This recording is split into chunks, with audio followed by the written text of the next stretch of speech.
Hey guys, welcome back to the channel. Today we're going to be installing a set of quick disconnects on the Jeep Gladiator Mojave.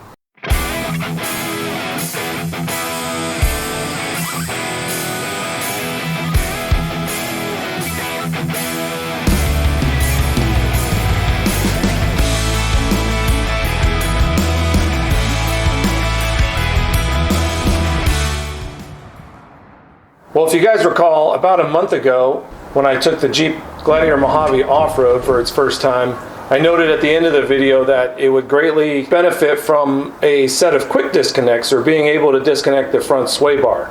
This would greatly enhance its articulation when off-road and give it more of the functionality of, say, the Rubicon's electronic sway bar disconnect, and it'll just allow it to ride a little bit better off-road, especially when going through kind of rutted terrain, and just overall enhance the vehicle. The reason I went with JKS is I've used their products before. I've been really happy with their products, and I've used specifically their quick disconnects in the past. I had it on my 2008 JK Unlimited Rubicon. Now you might ask, why did I use a quick disconnect on a Rubicon when it has electronic sway bar disconnect? And the reason is, I guess the lift I had, the sway bar links that I was using bent over backwards, and it kept happening over and over. Maybe I didn't have the right length, although they were the ones that were made to work with that. I just ended up going with aftermarket quick disconnects just to because I could adjust the length, and I could just make sure that they're completely off if I wanted to. And that's what I ended up doing with that particular Jeep. When I go off-roading, I would completely disconnect the sway bar links, and it was just better that way overall. You didn't have to worry about it reconnecting and disconnecting at 18 miles per hour, which the electronic sway bar disconnect tends to do, and it can be kind of annoying. And sometimes it reconnects and it doesn't re-disconnect, so you'll find yourself off-roading, and suddenly I found myself off-roading and going up an obstacle, and like, hey, it's not disconnected. I thought it was, but it's just that it for some reason failed to re-disconnect after reconnecting at 18 miles an hour, which it's made to do. So for safety. One downside to using these JKS disconnects, I guess, or it's just a byproduct from using it, is you have to cut the lower bracket on the passenger side that connects the factory sway bar disconnects here, and that's so you can pull the disconnect out when you can pull the link out when you disconnect it. So once you've cut that, you're kind of committed at that point. You can't really go back to the factory ones. You'll have to at least use some sort of aftermarket option, or have somebody weld that back on. But I'm pretty confident and sure that this is positive, that this is what I want to do, and I want to be able to have this functionality. So I'm going to go ahead and go through with it. All right, here's a look at everything you're going to need. I got some primer and some paint here. Of course, you're going to need a cutoff tool, so I got my Dremel here, some metal cutting wheels. I have my DeWalt impact driver here with a 22 millimeter impact socket here, but you can also just use a wrench, standard ratchet, 18 millimeter socket. Got a torque wrench, going to need that.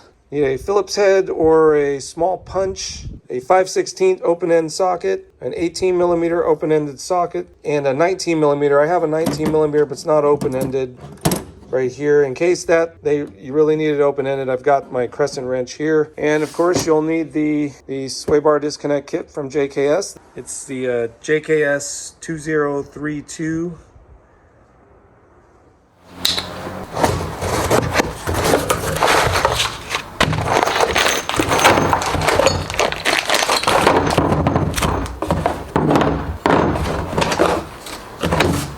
Installation instructions, got a nice little sticker. These are the retention brackets that will hold the sway bar disconnect up when it's disconnected. Got this kit here with your disconnect posts, a sleeve, and your bolt pack here, and the actual links themselves.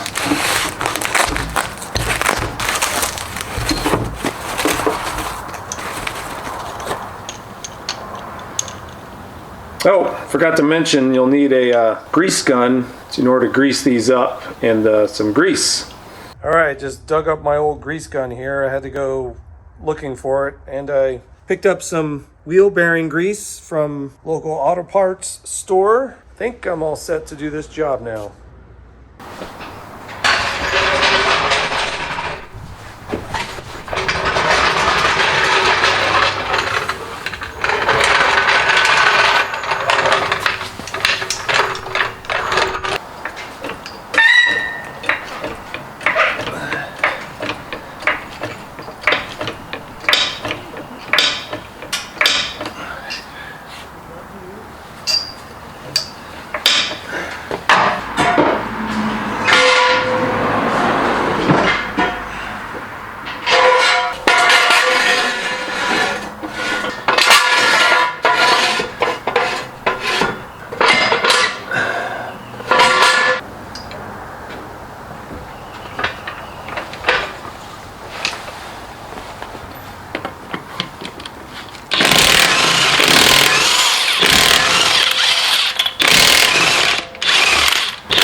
Alright, now that we got the Jeep up off the ground, step one is to remove the original equipment sway bar links.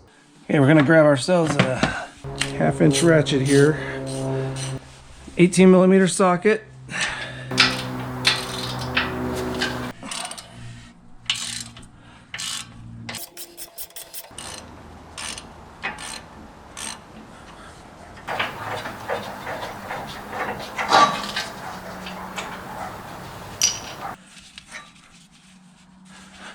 All right, we're gonna move on to the other side. Now for this, we're gonna need an open-ended wrench on that.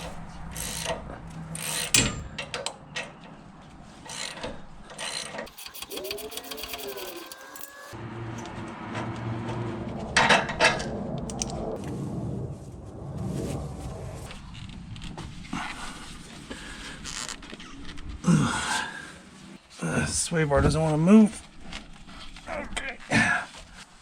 It helps to have an Allen head tool here to keep the bolt from turning along with the nut. But as you can see, it would not fit between the sway bar and the frame. So I was trying to push the sway bar down and was having a heck of a time moving it. It's just so stiff within the bushings. Come on. This thing's in here tight. Maybe I need to spray that. Get in there. There we go.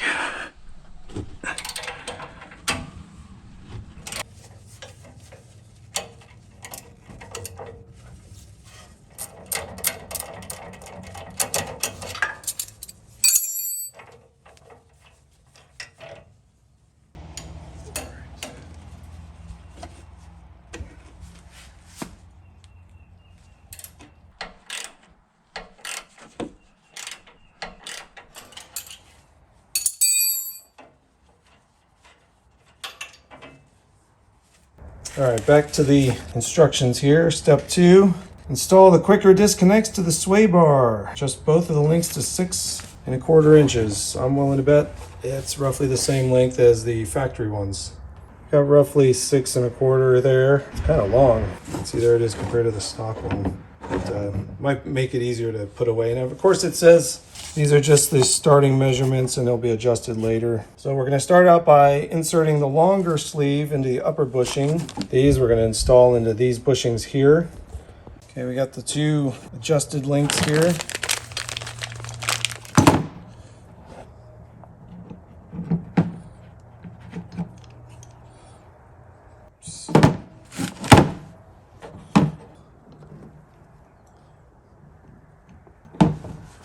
I'm going to take these upper bushings, slide them onto here. Okay, so now that we have those bushings on, using the provided 12mm by 75mm bolts, loosely fasten the sway bar links to the sway bar. The bolts installed from the outside towards the frame.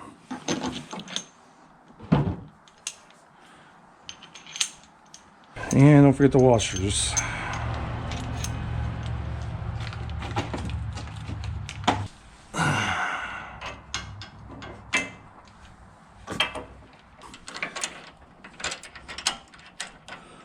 Alright, loosely installed. Actually, I think we should cut this first. Not sure why it puts this before that. Okay, now the instructions say to measure back 1¼ inches from the center of the sway bar link hole or just past that weld. So something like that, preferably more straight.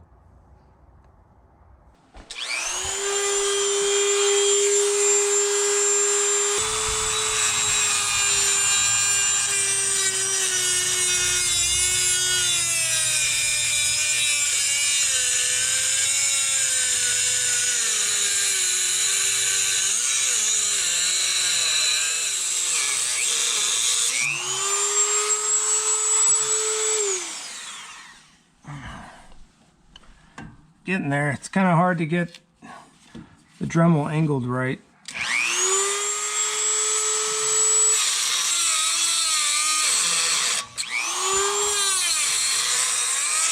That other cutoff wheel was half worn out anyway, so now we got a fresh new cutoff wheel.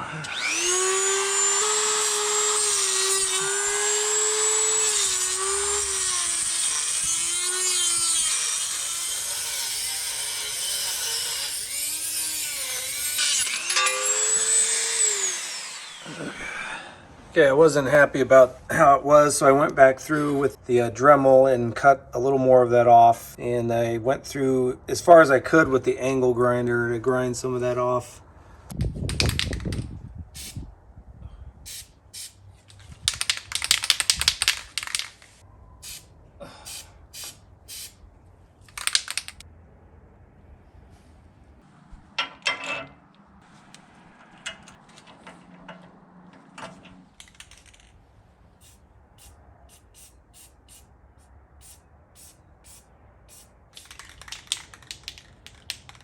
It says here to attach the short mounting post in the original sway bar link mount hole on the track bar bracket, which is that. Tighten the post, ensuring the click pin hole is horizontal or parallel with the ground. Tighten to 65 foot-pounds. It said to note that the stud provided in the 2032 kit, which is the one I have for the Mojave, will appear different than the one in the photo. And I believe, yeah, because in the photo it has both of them looking like this one. See, it shows them both tapered on the end, but in this kit, it's going to be this one, I believe. The shorter one's going to go on the passenger side, and this is going to go on the driver's side. 19 millimeters.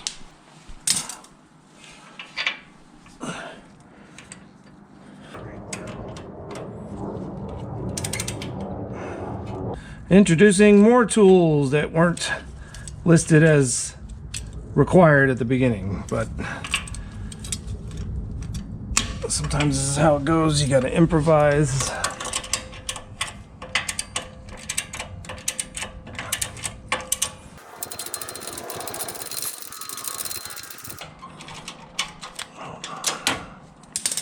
I really don't understand how they expect you to get a torque wrench into here. I would just suggest making sure it's good and tight. It shouldn't go anywhere, hopefully. Once again, tools that were not listed, 19 millimeter socket, as well as a 19 millimeter wrench, because you're gonna have to tighten it. There we go.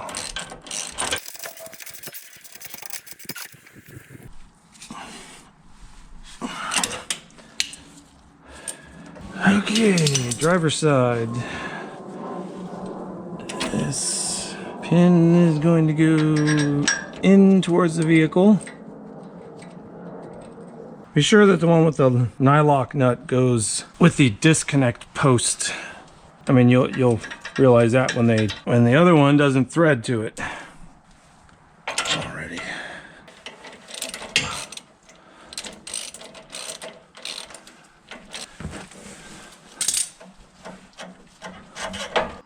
It's 19 also.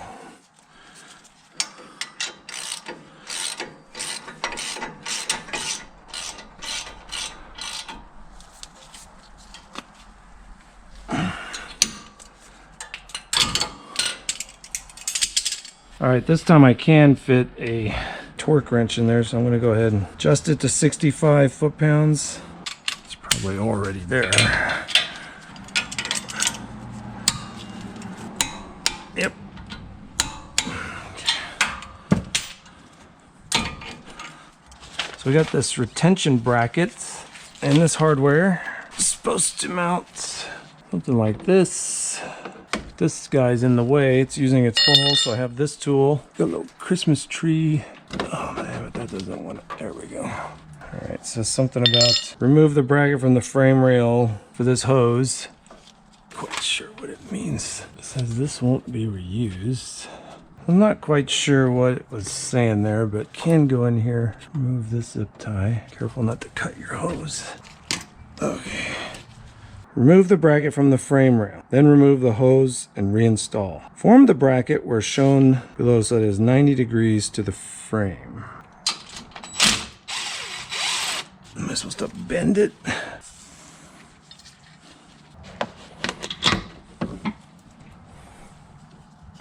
They really think I'm gonna get my skinny little fingers in here?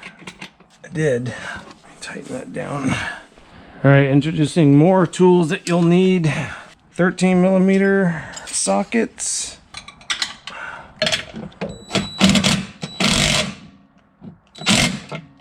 This does not want to go up. Not really liking this at this point. Don't know why my sway bar. Okay, it just needs to loosen.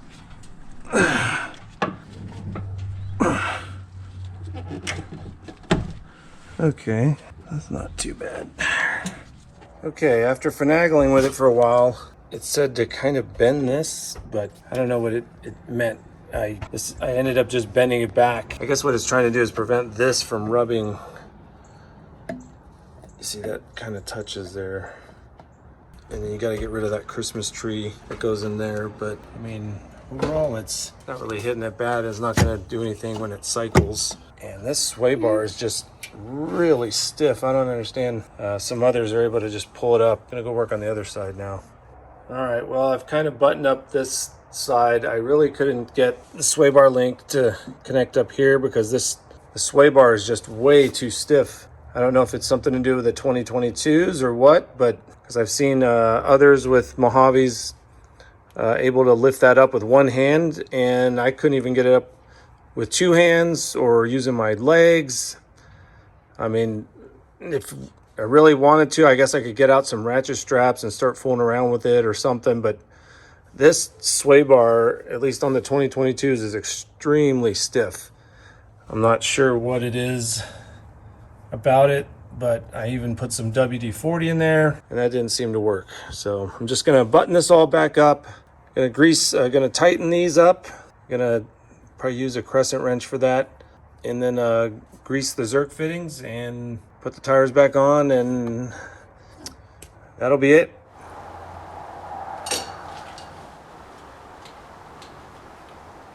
Well, that's the way the cookie crumbled. A little concerned about that sway bar. I mean, the main reason I wanted to get these quick disconnects was so that I could disconnect it on the trail or before getting on the trail. And if it doesn't have that functionality, then it was really kind of pointless for me to buy and install these. So, and that might not be the fault of the manufacturer. That might have something to do with this particular Jeep's sway bar. I'm not sure why it was so stiff, and believe me, it was really tight. Like I could not move it up and down very easily at all, and that was with having the front tires off and having it sitting like that. I can't imagine getting done with a trail and trying to reconnect those. Not only do you have to have it level as it is already when you're manually just reconnecting a sway bar, but then having to deal with that sway bar being so tight. I might have somebody take a look at it, I'm not sure. So the verdict isn't completely out yet, but this is the installation of the JKS Quick Disconnects on the JL and JT Gladiator 0 to 2 inch lift. If you found this useful, please consider liking and subscribing to the channel, and be sure to stay tuned for the next update as I'll get a chance to get the Mojave out on the trail and I'll hopefully be able to get the sway bar situation hashed out, and we'll see if it really was worth the money or was it not worth the money. One thing's for sure is I can't go back to the stock sway bars with the metal tab having been cut out unless I have it welded back on there. But I'll have to look at my options at that point once I figure out completely known if it's a complete wash or not. So stay tuned to the channel. We appreciate you watching, and we'll see you next time.